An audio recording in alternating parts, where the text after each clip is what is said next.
Au-delà d'un échange de civilité avec le président de l'Assemblée nationale de la transition, Jean-François Ndongo, il s'est agi pour la coordination des églises dites de réveil de présenter au patron de la représentation nationale et ses collègues membres du bureau les réalités et autres difficultés qu'ils rencontrent au sein de leur communauté. Le président a très bien écouté attentivement tout ce que nous avons présenté comme doléances. Nous voulons aussi bénéficier d'un cadre juridique, étant donné que nous sommes au niveau de l'Assemblée nationale où les lois sont votées. Nous voulons désormais que nos communautés puissent jouir pleinement de toutes ces prérogatives reconnues juridiquement en tant que communauté.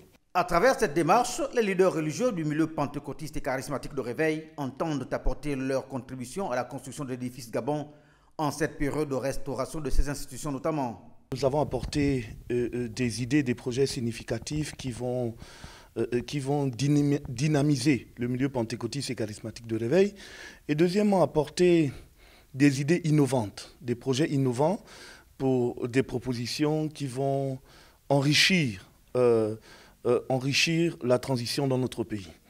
Et il était ici question de débattre sur les sujets de l'heure, qui est notre communauté. Nous pensons que le milieu pentecôtiste et charismatique de réveil doit devenir une communauté à part entière. N'oublions pas que nous sommes la deuxième force religieuse de notre pays après les catholiques.